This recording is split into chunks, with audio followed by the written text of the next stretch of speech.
So before we get into the interior cleaning video, I just want to preface with that this video is rather long because I really want to show you what it's like to be on the job site instead of just me showing you like cleaning the seats and the door panels and the dashboard. I actually want to kind of show you how I move around and stuff. That way you get a better perspective. If you're just starting off and you're not entirely sure how it works or how it looks or how you move, this kind of gives you an overall better perspective on just how to actually operate when you're on the job site. And one of the bigger goals with Detail Group is to help as many people start and grow their detailing business. So if you are interested in starting a business but you're not too sure of what services to offer, check this guide I have, the 9 detailing services you can offer. By far one of the most popular guides I have on this channel. It gives you the time, the price that you can charge, the details, what's included in the service. All that is included in this guide. Check the description box down below for that guide. All right, I'm out here on location on a 2011-14 Honda Civic. Just the interior cleaning. It's cloth seats. I'll show you in a bit. But right now I got a location. I spoke to the customer 5 minutes before I got here. She told me where the vehicle is going to be in this parking lot in this weird parking complex place. And so I got here, but the door's already locked on me, so I just called her / texted her saying, hey, I'm here, but I can't get in. So now I'm just waiting on her to get here to give me access inside the vehicle. I called her, she didn't answer. I sent her a text message immediately. So now we're just waiting to get started. I'm going to take some stuff out, but not much because I don't know how long she's going to take. So I'll just put here and wait till she comes out and unlocks the door. All right, and we're in business. The customer came by to unlock the vehicle. I'm in an empty parking lot for the most part over here on this side.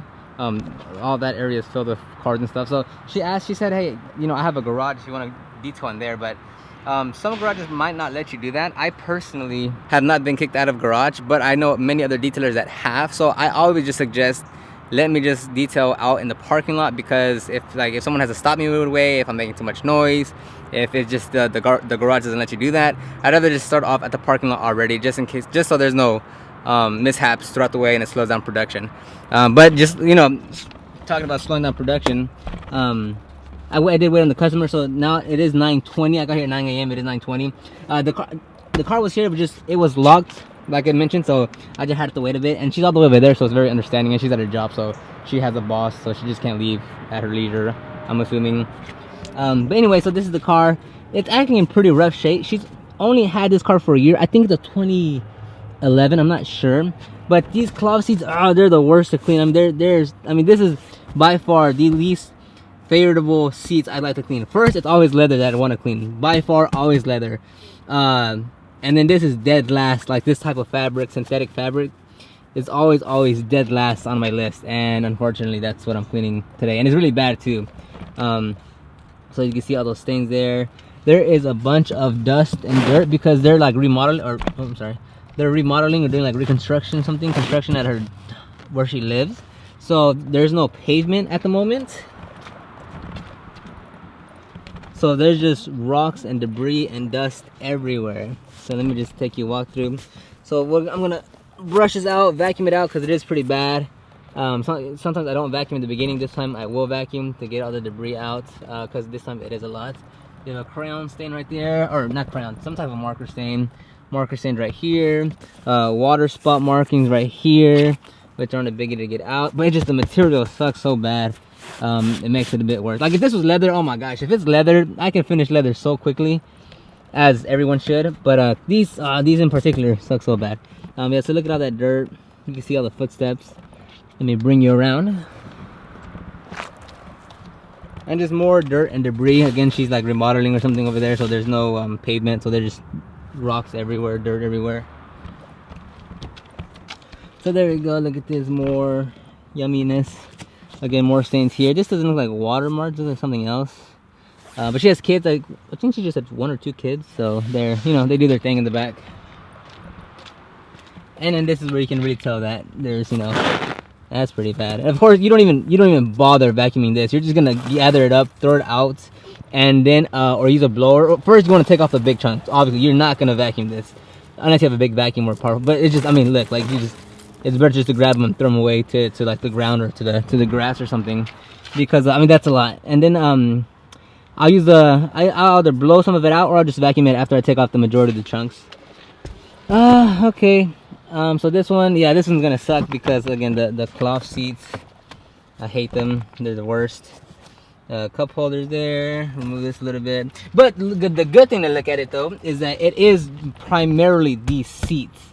So that's where I'm gonna spend most of my attention, because the headliner isn't all that bad. I mean, there's like a little stain right there if you can see that. A little bit of stains up here. I doubt there's actually gonna be anything on the on the passenger side. Oh, there's a little bit right there. Actually, if you could tell. Of course, it's dirty right here because that's where you put your armrest.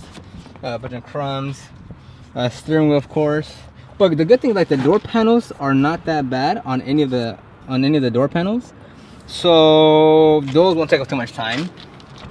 Not that they hardly ever do, but it does help me manage, you know, kind of see where the time's looking at. All right, so with this one, the seats, I hate the seats. They're a bit more difficult to clean, and they take a lot longer to dry in my experience. So what I'm gonna do is I'm gonna start off with the with vacuuming the seats and the floor mats, and I'm gonna get as much as I can out.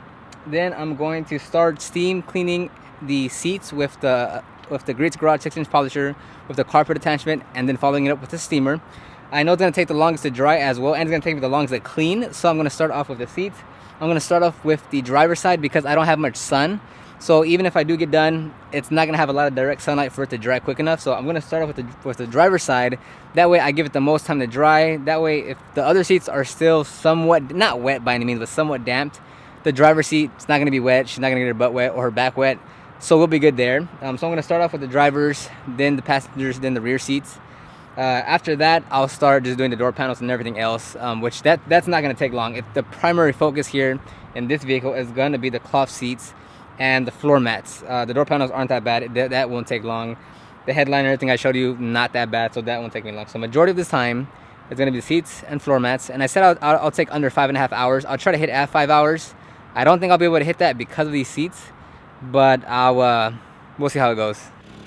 So a goal that I want to do with these videos is actually show you what I actually do throughout the vehicle, throughout the detail, not just when I'm cleaning the seats or the carpets, but how I actually move around, what I work on. That way it gives you a better perspective when you're trying to start your business, so you really know how it goes on. So this video is rather long. Everything is 4x just to make it faster, because I really want you to see what I actually do on a minute-to-minute basis, so you have a better idea of what you're gonna do when you service customers.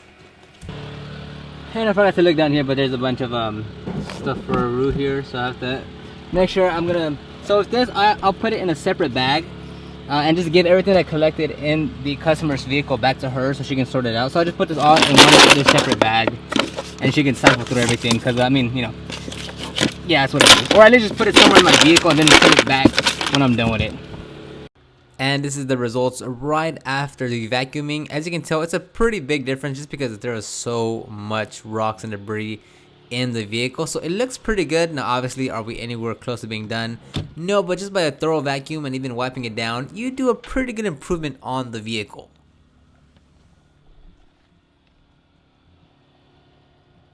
Alright, and I'm using my Metro vac and blow on this because the floor mats were so heavy, well, at least the driver's side was, you know, a bunch of debris on there. So on my vacuum, there's a blow side to it, so that's what I'm using. I'm blowing off all the dirt and bed in there. Then I follow it up with vacuuming just to ensure more debris is taken out. And here I just wanted to show you like my setup. Again, I want to show you how it actually is on the job site. So it's not always neat as much as I wanted. If I have space, I'll get a bit more, you know, I'll throw my stuff around just because I have the space. And this is a super simple cleanup. A few stains, spray the APC, agitate with a brush, mop it up with a towel, and put everything back in the trunk nice and neat. And moving on to the floor mats, same process. I spray it down with APC, use the polisher to agitate. I don't worry too much about having a lot of suds. I just want to get the carpet clean, follow it up with the steamer, and then use a towel to mop it up. And then of course set to dry. One thing I want to point out when you're working on seats or really anywhere in the interior or exterior is that you're going to be in a lot of uncomfortable positions where at the end of it your back's going to hurt, or like you're just in awkward positions. So here my my lower back does get a bit not strained, but it puts you in an uncomfortable position. So keep that in mind when you are wanting to start your detailing business, is that it is a very labor intensive job. And I don't think a lot of people really notice that. They just notice like the fun part of things, but it is very labor intensive. Now let's move on to the passenger side bottom part of the seat. Remember, when you're cleaning, no matter what method you're using, you don't want to introduce too much water into the seats. That way it dries faster, and at the end of it, it's just not necessary to put that much water or solution into the seat.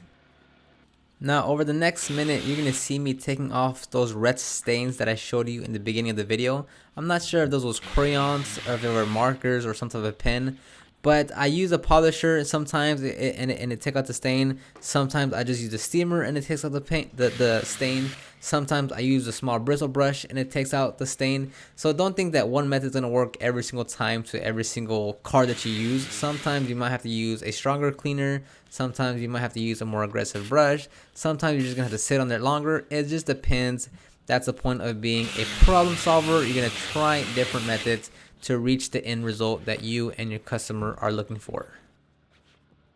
Alright, after an hour or so of scrubbing down the seats, these are the end results. Of course, they still have to dry. Keep that in mind, but this is the immediate after. I just cleaned the seats. As you can tell, they look a tons better from when we first started. But when you're detailing interiors, make sure that you keep in mind of the dry time, because sometimes stains will come back because they're being hidden with too much water in the seats or whatever fabric you're cleaning. The driver's side is actually the least damp or wet. That's because obviously I started with that seat first, so it's had the most time to actually dry. And as you can tell, the results are great on the driver's side seat. And then we moved on to the passenger side seat. This one, as you can imagine, not as wet, but there were some stains that weren't coming out even though I did a few passes. That's very typical. Okay, so now I turned off the generator because I'm no longer gonna use the for the most part, I'm not going to use the steamer anymore. That's pretty much done. I'm definitely not going to use the polisher anymore, because the primary thing I was going for was the seats, which is why I started first. That was going to be the most time consuming, and that's what I needed the generator for. So I'm not going to have the generator running no more, because I'm going to start working on the door panels, the door jambs, and I simply I don't need any power for that. So to conserve gas in there, not make noise, I'm just going to start working the door panels. If I do use the steamer again, it'll be for the dashboard area, because maybe it'll be easier to use the steam to spray into the vents or into any tight areas. But oftentimes I can get away with not using the steamer as well. So for sure I'm going to put away the polisher, because that's done, because I've also done the floor mats already in the beginning of the detail.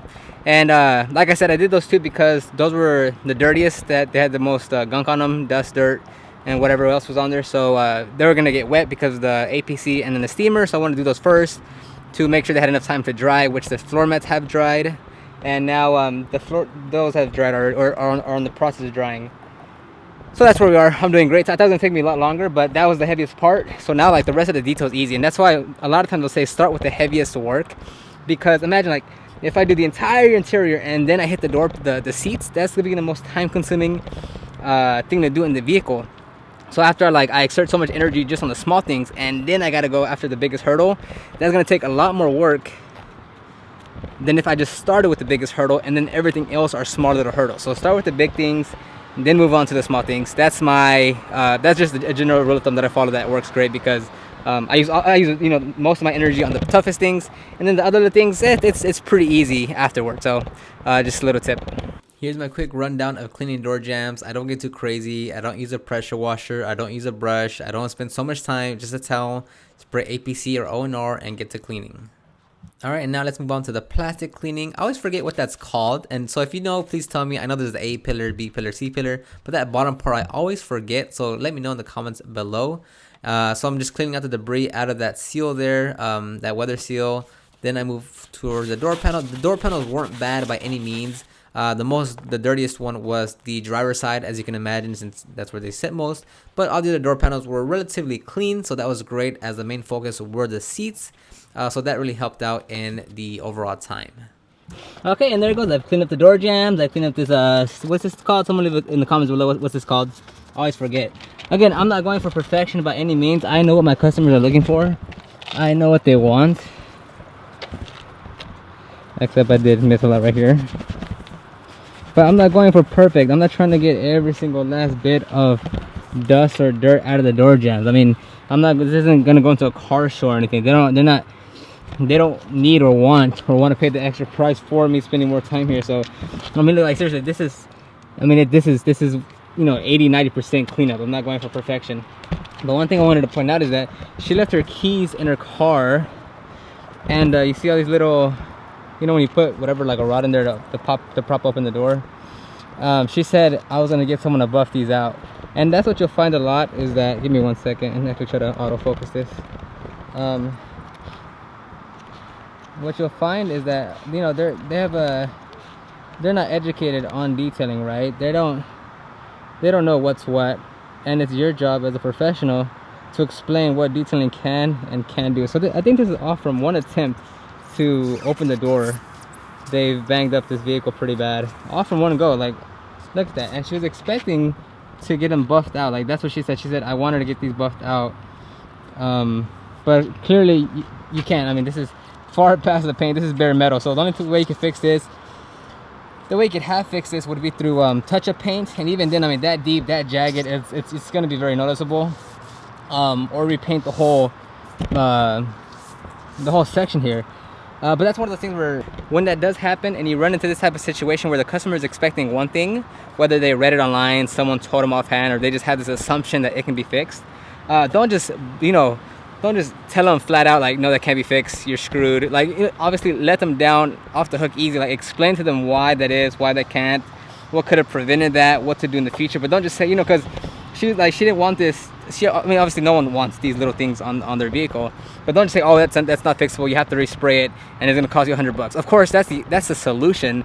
But again, if the customer in their head's like, oh, maybe it's not going to cost that much, maybe I can fix it, hopefully I can fix it, I just bought the car, it's still brand new, I don't want this to be permanent, let them down easy. Let them know that, like, you know, this is, you know, a completely different process. Explain what it is, but don't just say it's unfixable, there's no solution, you're screwed. I mean, that still could be potentially it, but don't just flat out say you can't do anything about it. So that's just another tip. Unfortunately, my battery's dying again. I've been stopping midway to try to charge it to keep on getting footage, but it's work. I can only get so much, so I'm gonna stop now, and then a second later I'll be done with everything. All right, ladies and gentlemen, for once I charged the camera well enough to do an after. So I completed everything: the seats, floor mats, dashboard, headliner, center console, compartments, trunk. It's all been cleaned to the best condition possible, and now let me walk you through it. Now, as I always say, I'm not going to be able to remove every last stain. I went at these several times, and I got a little bit more success after several times, but that's there. But overall, it came out great. The seats are essentially, definitely the front two are completely dry at this point, so there's no worry about that. And then back here, yeah, they're all dry. All the seats are 110% dry, so there's no worries about the customer getting her butt or back wet, or if any of her kids or anyone else comes in. It's completely fine. If we recall here, there was a stain right here, which actually this stain from the beginning of the video actually removed, for the most part, like 80% of it by just vacuuming it. It was just top layer of dirt on here, but that's gone. There was a bunch of little small stains here that you couldn't really pick up on the video when I was shooting it, but there was definitely a lot of stains here. This was definitely looking a lot uglier. There's stains here and there, and water spots and some, that's a little damp, but very, very, very minimal. Back up here wasn't much. I mean, you have that red stain back here that was taken care of. The floor mats themselves looks tons better. Way better than how they came in the first place, because they were covered in dust. Especially the driver's side seat was completely dirty. Then I went ahead and cleaned all this jazz up here, cleaned it thoroughly, vacuumed. Let me see if I can get a better. Cleaned it thoroughly. Put the change back. I took all this out of the way when I first started. I want to get that hair out. Okay. Door panels, like I said, the door panels weren't bad by any means necessary, so I wasn't really worried about these. It was just a quick touch up, because none of them, the driver's side was probably the worst, I think, but other than that, these were actually very, very, very straightforward. The door jambs got cleaned up, A pillar, B pillar, C pillars, all these pillars. The trunk was just a thorough vacuum. There was a few stains here and there that I just sprayed APC and hit it with a steamer and mopped it up with a towel. This got wiped down. The door jambs got wiped down a bit. Nowhere near as thorough as the other ones, but definitely just a quick little wipe down to give it a better presentation. Let's go to the other side, and again, tons better. And again, this is completely dry, so what you see here is the end result. The stains are going to come back because it's all dry. So this is it. This is what comes out to be. I know there's a few comments and such that say, oh well, what if it dries? How to look when it dries? And yes, that is something you should take into consideration.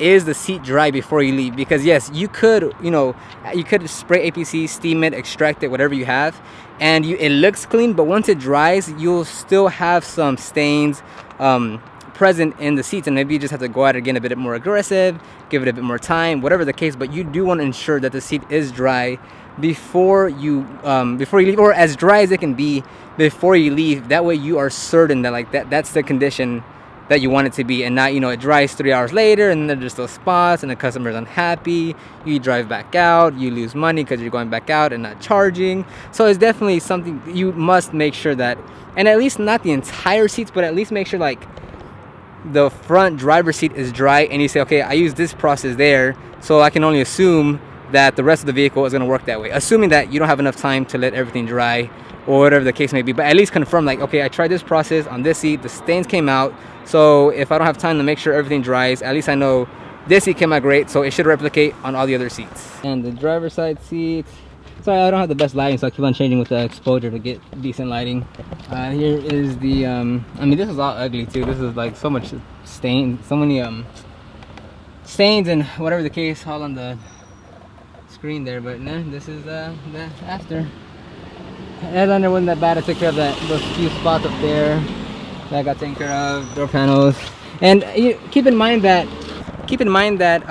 if you leave the doors open and there's wind, and especially here because I'm literally under a lot of trees, a few minutes and pollen or any type of debris is going to start setting in on the car again, inside the car.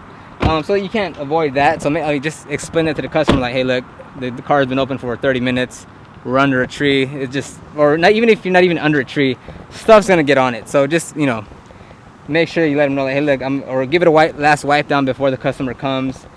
Because there's going to be more stuff on it by the time they get here, because it's outside and the wind's kicking and there's stuff in the air. So now I already texted the customer to come out. I told her the vehicle's complete, so she'll be on her way. She's going to pay via card.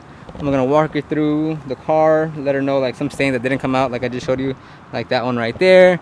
Give her a few tips on what to do to maintain her vehicle if she wants to do that. I forgot to bring my little guide to give it to her. And other than that, that's a pretty straightforward detail. From start to I started at 9, let's say 9:30, and I finished at 2:30. So that's a pretty solid 5 hours, right? 9, 10, 11, 12, 1, 2. Yeah, 5 hours of detailing. I could have definitely finished it in 4.5, maybe 4 hours if it wasn't for the videos. But that's still 5 hours isn't bad by any means. And I charge here, everyone likes to know the price. I charge this $220 for 5 hours of work. 4 hours of work of actual work, but 5 because of all the other jazz that I was doing. So 5 hours, $220. And a lot of people some people in the comments will be saying, will say how do you charge that much? You didn't do much. The car didn't need much.